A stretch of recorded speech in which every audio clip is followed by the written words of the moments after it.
Assalamualaikum warahmatullahi wabarakatuh. Kali ini kita akan membahas dua topik distribusi terakhir.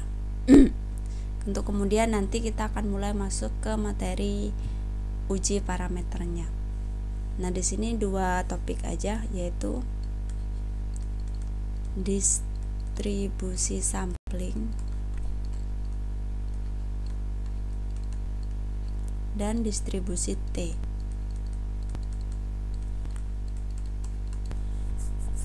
Untuk kilas baliknya, di pertemuan sebelumnya, sebelum UTS, kita sudah belajar tentang distribusi diskrit, peubah acak diskrit, dan kontinu. Kita juga belajar distribusi normal ya. Kenapa ini saya singgung sendiri? Karena ini sering kita pakai sampai nanti pertemuan terakhir juga ini sering kita pakai distribusi normal. Selanjutnya, distribusi sampling, yaitu distribusi yang menggunakan sampel. Jadi, secara statistik kita dapat menggambarkan populasi dan sampel menggunakan beberapa parameter. Parameter itu alat ukur, yaitu mean, rata-rata, kemudian median, modus, standar deviasi, atau di sini deviasi standar, atau proporsi, dengan simbol yang berbeda. Kalau N besar itu berarti dia mewakili populasi, N kecil berarti dia mewakili sampel. Sampel itu apa? Contoh atau perwakilan. Misalkan populasinya mahasiswa Unuja,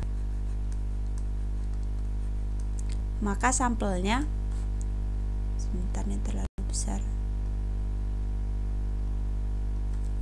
maka sampelnya ya terserah, pokoknya sebagian dari mahasiswa Unuja, misalnya 10% dari mahasiswa Unuja, atau mahasiswa FT aja yang diambil, atau khusus mahasiswa TI aja yang diambil. Tapi ingat, pengambilan mahasiswa ini bisa jadi mewakili populasi, bisa jadi tidak.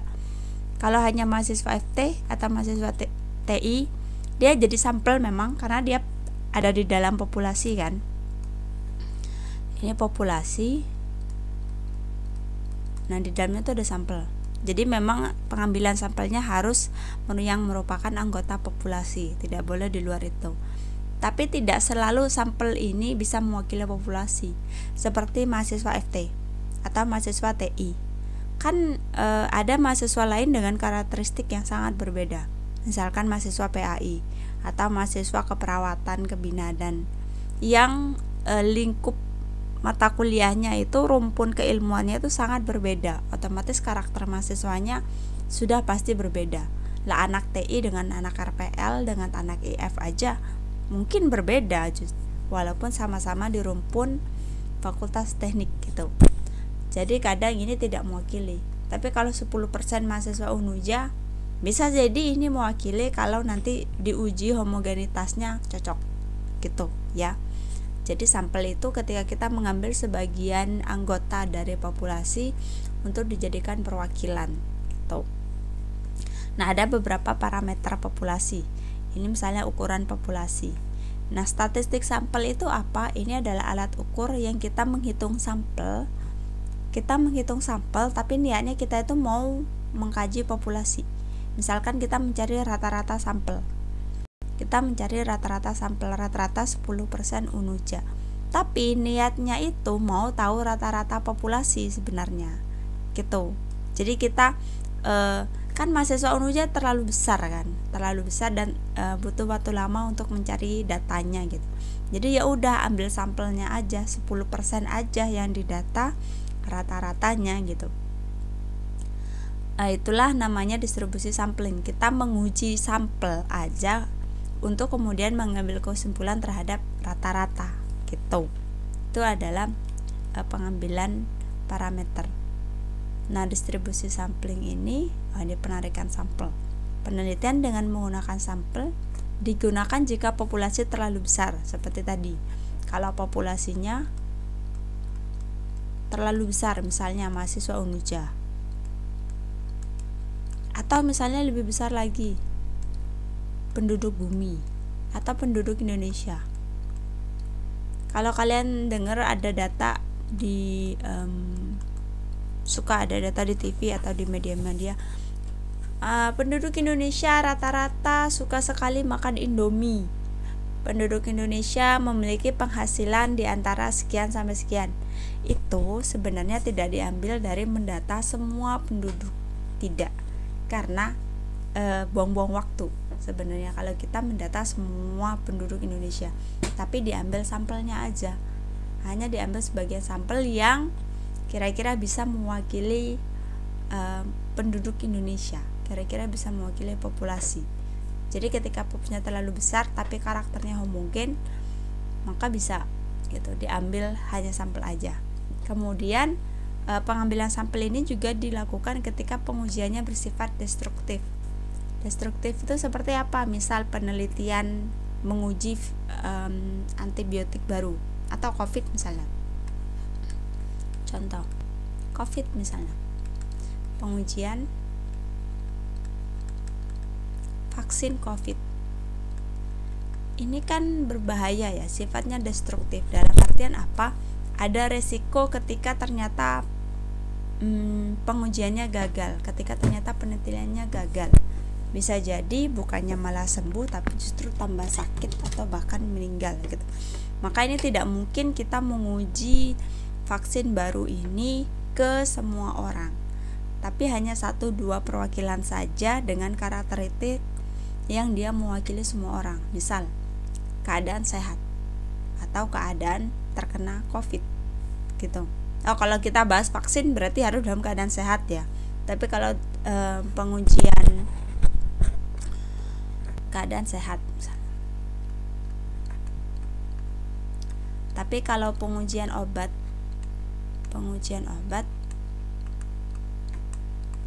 COVID ya otomatis hanya bisa diujikan kepada mereka yang sakit kan, karena kita nggak akan tahu obat ini efektif atau tidak kalau diberikan kepada orang yang sehat, ya tentu aja nggak ngaruh karena dia lagi sehat. Tapi kalau kita berikan kepada orang yang sakit, akan ada pengaruhnya gitu, apakah dia tambah sakit, masih sakit, atau jadi sembuh gitu. Kan gitu. Nah ini kan sifatnya destruktif penelitian semacam ini. Makanya kalau penelitian di lab-lab seringnya menggunakan kelinci percobaan, entah itu hewan, monyet, kelinci, kucing gitu kan. Bahkan penelitian COVID menggunakan monyet, beberapa masih menggunakan monyet gitu. Walaupun saya secara pribadi saya suka binatang, saya masih agak sedikit kurang suka sih dengan pengujian itu, walaupun tujuannya baik gitu.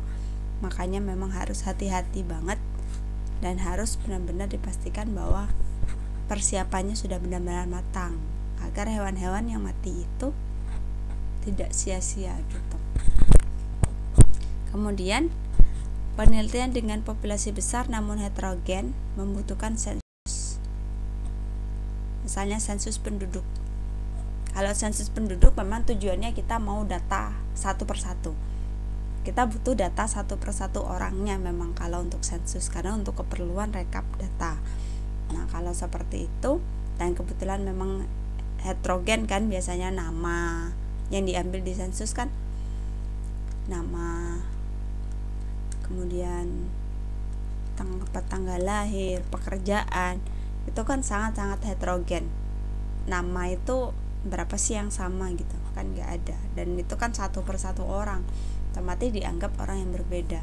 Nah itu menggunakan sensus gitu. Jadi pengambilan data itu bisa menggunakan sampel atau sensus, tergantung kebutuhannya apa gitu ya. Nih ada beberapa metode penarikan sampel untuk kemudian membuat distribusi samplingnya. Pertama, penarikan sampel probabilitas yang dia menggunakan konsep peluang. Artinya apa? Diacak. Pertama, dia bersifat objektif, acak, dan setiap sampel memiliki peluang yang sama untuk dipilih. Misal, datanya, sampelnya itu dimasukkan dalam kantong tertutup. Nah, ini ada data. Nah, kita kan ngambilnya tidak secara sengaja kan, ya udah sengambilnya tangan kita keluarnya apa gitu. Tapi ini manual ya. Sekarang sudah tidak seperti ini lagi cara mengambil data, tapi bisa menggunakan bantuan software seperti Excel, bisa SPSS. Atau misalnya saya biasa pakai MATLAB, tapi ini punya anak matematika, ini kalian mungkin punya software lain gitu ya. Banyak lagi gitu. Sekarang sudah banyak software yang membantu kita mengambil sampel secara acak gitu. Bahkan Twitter punya alat pengambilannya gitu. Ada satu website yang connect ke Twitter, dan itu membantu kita mengambil 1-2 sampel acak gitu. Kemudian probabilitas sampel dapat diwakili dari populasi. Jadi sampel yang kita ambil karena dia acak, dia bisa mewakili populasi gitu. Gimana caranya agar tahu kalau dia benar-benar mewakili populasi? Nanti diuji. Ada cara mengujinya nanti di belakang, di bab selanjutnya gitu ya. Jadi dari populasi kita ambil sampelnya secara acak, kemudian sampel itu diuji. Kalau ternyata dia dapat mewakili populasi, maka sampel ini bisa digunakan untuk penelitian gitu. Penelitian dengan model ini digunakan untuk tujuan yang inferensial, pengambilan kesimpulan. Jadi kita mengambil sampel dari populasi, kemudian kita teliti, kemudian datanya itu untuk mengambil kesimpulan untuk populasi gitu. Jadi walaupun yang diuji hanya sampel sedikit, hanya sampel, tapi dia bisa, kesimpulan dari sini bisa mewakili populasi. Misal, dari 10% mahasiswa Unuja yang jadi sampel,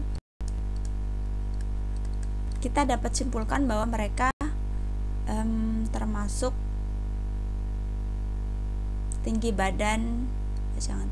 IQ deh. IQ rata-rata 125 misalnya.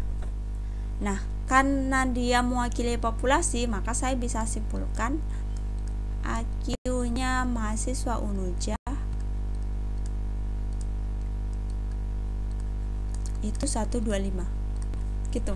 Walaupun saya hanya mengkaji 10%-nya mahasiswa, tapi karena dia adalah sampel yang mewakili populasi, saya bisa bikin kesimpulan ini gitu. Itulah kenapa statistik inferensial itu membantu di sini gitu. Jadi saya tidak perlu mengkaji semuanya, saya hanya mengkaji 10%-nya aja, tapi saya sudah bisa bikin kesimpulan yang mewakili populasi itu. Kemudian ada penarikan sampel yang non probabilitas, yang tidak secara acak dilakukan, yang secara sengaja dilakukan. Misal, saya sengaja memilih mahasiswa Unuja yang tingginya di atas 160. Saya sengaja memilih mahasiswa Unuja yang berasal dari daerah tertentu, atau mahasiswa Unuja yang lulusan SMK.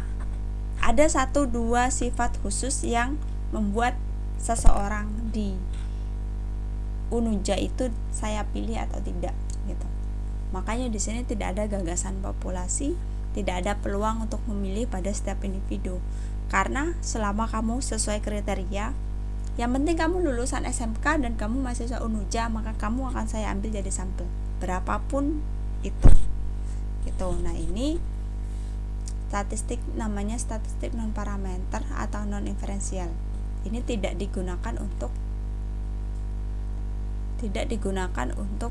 penarikan sampel, tapi hanya untuk pengambilan data aja gitu. Dan dia tidak mewakili populasi. Datanya tidak mewakili populasi. Itu ya. Jadi ada 2 penarikan sampel yang akan sering kita pakai. Yang pertama, penarikan sampel acak. Makanya kalian belajar peluang di materi awal. Kalian belajar peluang, kaidah pencacahan. Karena kalian akan harus tahu bagaimana cara mengambil acak dan berapa kemungkinan hasil acak itu terbentuk, gitu ya. Seperti itu. Untuk yang sampel non probabilitas ini untuk penelitian kualitatif, dan biasanya anak IT tidak pakai kualitatif, biasanya lebih ke kuantitatif karena kalian kan bikin program. Kemudian berikut ada beberapa jenis pengambilan sampel probabilitas. Pertama, sampel acak sederhana aja, misalkan ada 10 bola, 3 merah, 4 hitam, 3 biru misalnya. Kemudian ini dimasukkan ke kantong.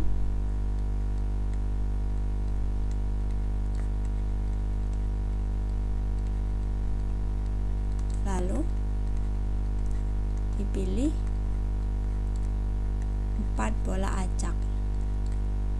Nah, itu sederhana, seperti itu modelannya lah. Kemudian sampling acak berstrata proporsional.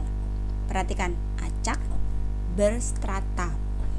Berstrata itu artinya ya dia berlevel sih. Misal strata sekolah ya, strata sekolah atau strata pendidikan, SD, SMP, SMA, S1.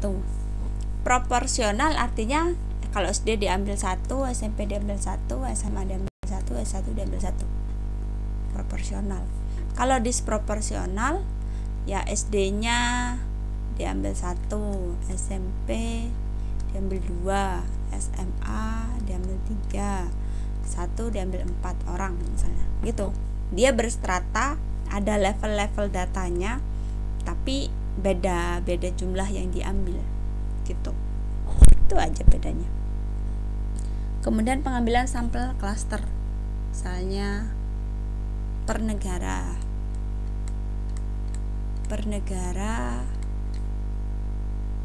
atau per daerah, per fakultas. Kadang kan misalnya gitu ada rapat fakultas yang bersama mahasiswa gitu, kan gak mungkin semua mahasiswa ikut rapat, gak cukup ruangannya gitu. Biasanya perwakilan, ketua BEM-nya misalnya, ketua angkatannya misalnya, atau ketua himpunannya gitu. Nah itu kan ketua himpunan itu dianggap dia mewakili anak buahnya, mahasiswa yang dia pimpin gitu kan. Seperti itu, sampling klaster atau kelompok. Apa bedanya dengan strata? Ya ini per negara kan tidak ada negara yang lebih tinggi daripada negara yang lain. Lebih kaya ada, lebih berkembang ada. Tapi kan tidak dilihat itunya. Ya dilihat ya per negara, dan semua negara dianggap setara. Semua daerah, semua fakultas dianggap setara. Makanya dia namanya sampling klaster atau kelompok, bukan sampling strata. Gitu. Kemudian ini ada sampling sistematik, jadi pengambilannya secara sistematik berurut. Kemudian ada sampling wilayah, sama dengan tadi ya. Kemudian ada sampling kemudahan, misalnya diambil yang terdekat, diambil yang bisa diakses gitu. Kebetulan biasanya penelitian yang kayak agak ruwet, berhubungan dengan budaya, etnis dan lain-lain, itu kan tidak semua sampel bisa kita akses kan. Jadi diambillah sampel yang mudah diakses gitu, atau yang mudah ditemui, atau mudah diambil datanya gitu. Atau sampling kuota, misalnya hanya 10 orang. Kalau ini terpenuhi ya udah gitu. 100 orang ini terpenuhi ya udah gitu. Sampling pertimbangan ini biasanya yang paling sering diproposisi di qualitative research. 2 penelitian saya pakai ini. Jadi ya sesuai pertimbangan aja gitu. Kenapa sih kamu mau pakai sampel ini untuk penelitian gitu? Oh, 1 karena dia cocok, 2 karena dia bisa diajak berinteraksi, 3 karena dia gini, cocok lah, pokoknya cocok. Cocoknya itu apa harus dijelaskan secara logis ya, tidak sekedar feeling aja cocok, nggak gitu ya, karena kita bahas statistik, kita bahas sains. Seperti itu.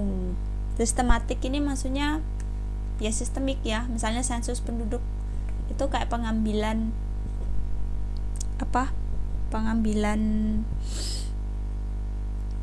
data tentang risiko kecelakaan, itu kan berdasarkan beberapa poin gitu kan. Jadi pengambilan sampelnya itu ya berdasarkan harus terpenuhi beberapa poin ini gitu, nggak cuma satu poin aja yang harus dipenuhi agar subjek itu bisa jadi sampel kita gitu. Nah, distribusi sampling adalah distribusi probabilitas yang berisi daftar semua rata-rata sampel yang mungkin terjadi jika kita mengambil semua sampel dari sebuah populasi. Berdasarkan teorema batas memusat atau central limit theorem, distribusi sampling rata-rata dari semua kemungkinan sampel akan cenderung normal jika ukuran sampel yang diambil cukup besar, biasanya di atas 30. Ya, 30 biasanya udah cukup normal sih. Gitu. Oke, saya coba jelaskan contoh sederhana. Misalnya sebuah perusahaan nih,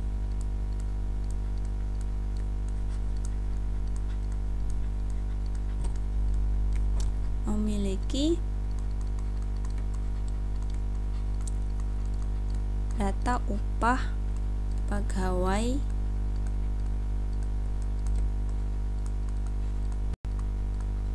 bidang marketing sebagai berikut. Jadi ada datanya, ini pegawai upah. Saya ambil data kecil aja ya, misalkan A, B, C, E, F, G ya, 7 aja lah. A, B, C, D, E, F, G. Misalnya 7, 9, 8, 8, 7, 8, 9. Oke, biar enak, biar rata-ratanya gampang dicari. 8. Itu dah. Jadi N-nya ada 7, rata-ratanya ada 8. Kemudian peneliti hendak mengetahui rata-rata upah tersebut. Ini kan N-nya 7 nih. N-nya 7 itu ini populasi. Atau ini sampel sebenarnya. Sampel ini sebenarnya sampel.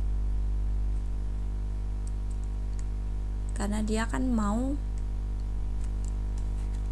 saya hapus dulu.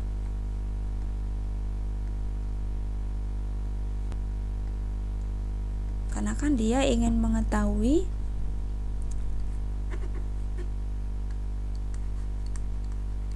peneliti hendak mengetahui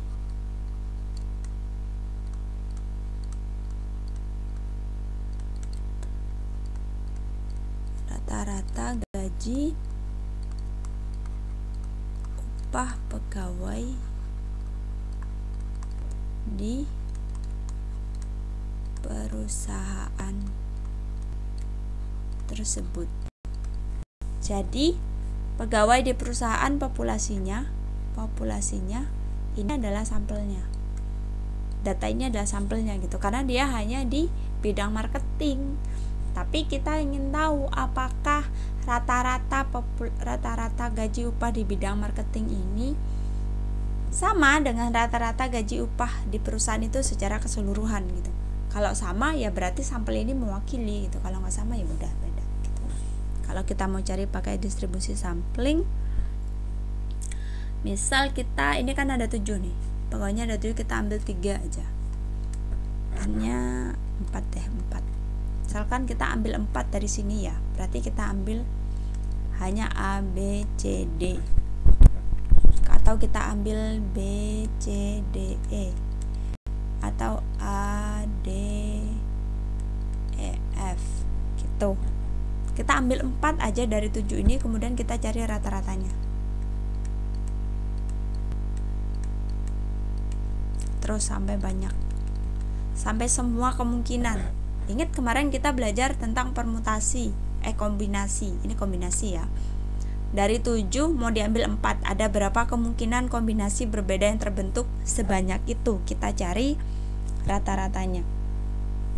Kemudian kita cari rata-ratanya. Sama dengan berapa? Nah, dari rata-ratanya ini kemudian kita bentuk kurva.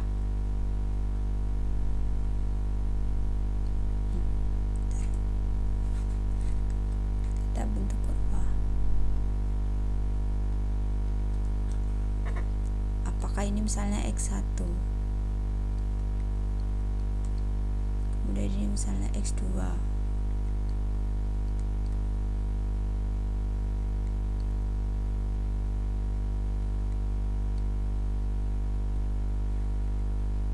Nah, kalau dia berbentuk normal, nanti kurvanya akan seperti ini. Seimbang gitu loh kanan kirinya. Sampai Xn.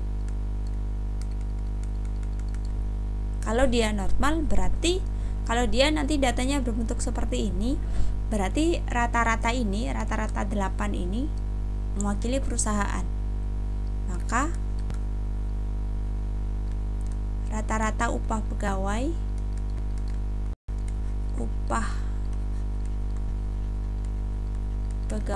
di perusahaan juga 8. Entah 8 apa ya, 8 juta, 8.000, 8 berapa terserah. Gitu. Distribusi sampling. Tapi lebih detailnya lagi kita akan menggunakan distribusi-distribusi yang kita pelajari untuk pengujian hipotesis. Untuk menguji hipotesis itu nanti di bab selanjutnya. Terakhir yaitu distribusi T. Ini dikit aja karena teman-teman sudah bahas tentang distribusi normal, maka ini mirip sebenarnya, cuman beda rumus dikit aja dan beda penggunaan. Distribusi T itu namanya distribusi T student. Sebenarnya ini adalah nama samaran dari penemunya gitu. Jadi dia waktu dia merilis distribusi ini dia menggunakan nama student, makanya distribusi T. Kalau kemarin distribusi normal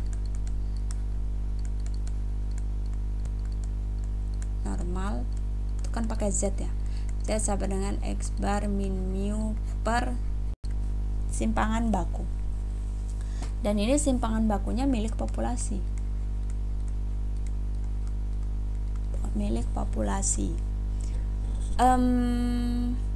Nah, kebetulan ini simpangan baku sampelnya pakai S besar ya. Agak sedikit berbeda. Ini kalau populasi pakai ini tandanya, kalau S besar dia pakai sampel untuk sampel.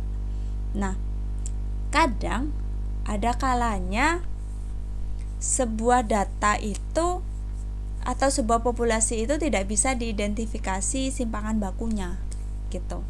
Ada kalanya itu nggak ketemu gitu, simpangan bakunya itu susah diidentifikasi saking terlalu besarnya populasi atau saking tidak jelasnya data gitu. Karenanya ketika simpangan baku populasi tidak bisa dikaji, mau nggak mau kita hanya bisa menemukan simpangan baku sampel karena kita hanya punya data sampel aja gitu.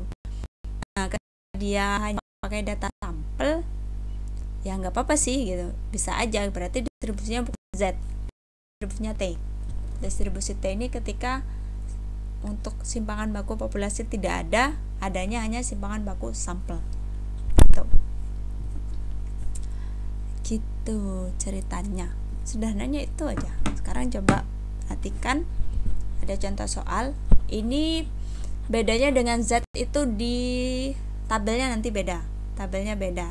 Kalau kemarin kan tabelnya itu kalau Z butuh nilai Z baru kita ketemu peluangnya.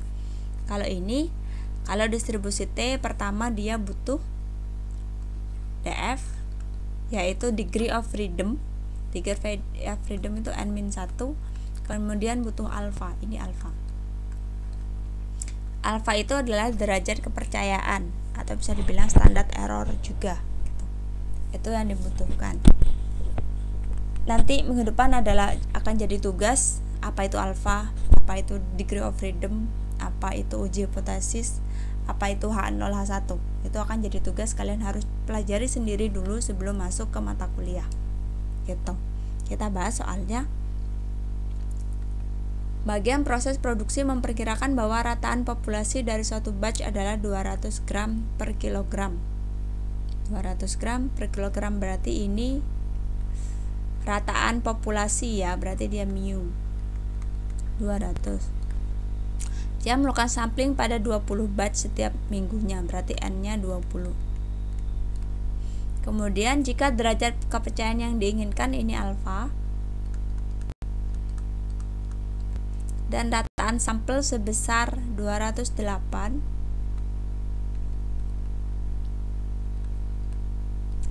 S-nya 10. Ujilah kebenaran klaim tersebut. Sama aja sebenarnya, kita di bawahnya aja.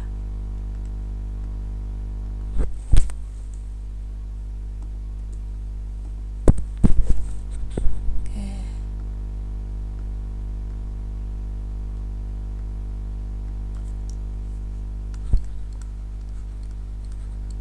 Mu-nya sama dengan 200, N-nya 20, X bar-nya 208, S-nya berapa tadi?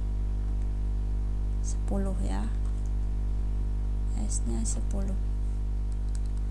Maka degree of freedom-nya sama dengan N-1 yaitu 19. Nah, alfanya sama dengan 5%. Kalau kalian lihat kita akan pakai yang tutil. Ini alfanya terpecah jadi 2. Ini setengah alfa, sini juga setengah alfa. Berarti setengah alfanya sama dengan 2,5% alias 0,025 gitu. Nanti kita akan lihat kenapa kita butuh alfa. Sekarang kita cek, ini rupanya T X bar min mu per S akar N. T sama dengan X bar min mu per S akar N. 208 dikurangi 200 per 10 akar 20 sama dengan 8 per 10 dibagi akar 20. Kita lihat, kita hitung ya. Saya pakai kalkulator saja.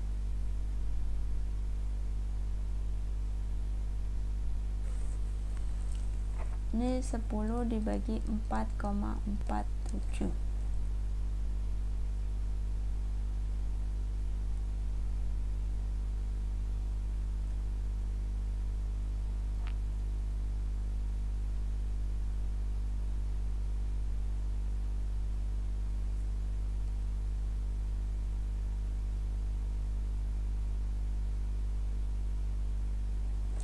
Ini sama dengan 8 bagi 2,236.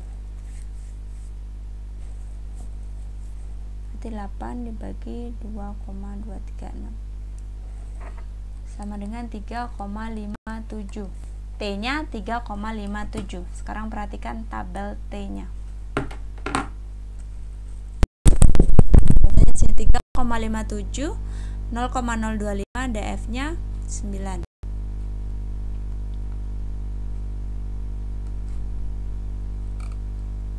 Ingat DF-nya 19, ding. 19 kita akan pakai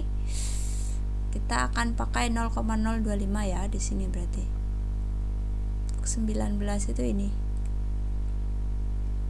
2,093. 2,093. Ini T tabel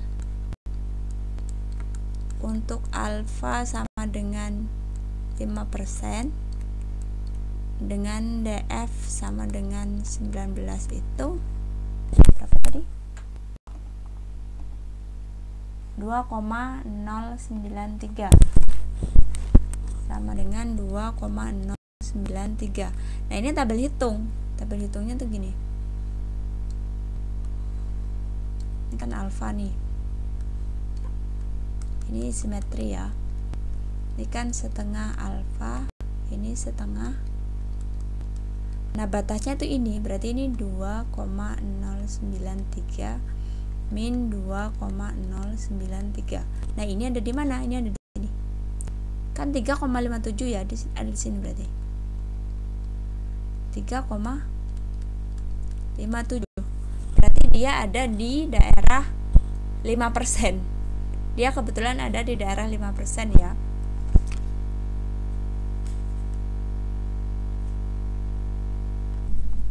Nilainya ada di 5%. Sementara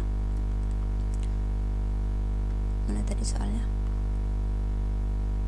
Dia mau mengatakan uji kebenaran ya. Sementara ini 5% ini adalah kepercayaannya gitu loh. Ini harus salah hanya 5% dan ternyata dia ada di bagian yang salah gitu. Harusnya data ini kalau klaimnya mau dianggap benar, datanya harus ada di sini. Klaim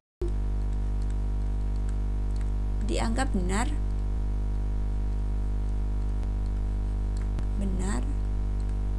jika T yang kita hitung maksudnya ada di antara min 2,093 sampai 2,093. Kalau data ini ada di tengah sini antara min 2,93 sampai 2,093, maka klaim tadi yang mengatakan bahwa rata-rata produksi suatu batchnya itu 200 per gram bahan baku mentah itu benar. Tapi ternyata dia ada di wilayah yang sini kan, ada di wilayah alfa, ada di wilayah errornya. Maka klaim ini tidak bisa dibenarkan. Satu, klaimnya tidak benar. Kesimpulan satu, klaimnya benar.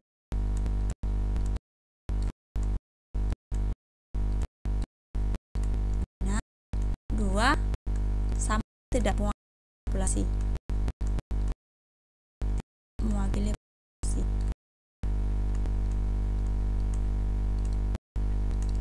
Sampel tidak mewakili populasi. Gitulah ceritanya distribusi T. Nah, nanti setelah ini teman-teman akan belajar tentang konsep estimasi, kemudian uji hipotesis. Nah, di estimasi pun kita akan banyak menggunakan uji T dan uji Z. Kapan menggunakan T, kapan menggunakan Z itu sebenarnya tergantung sampelnya gitu loh. Kalau sampelnya di bawah 30 dia pakai T, di atas 30 kita pakai Z. Itu aja sih bedanya. Oke, sekian untuk materi distribusi sampling dan distribusi T.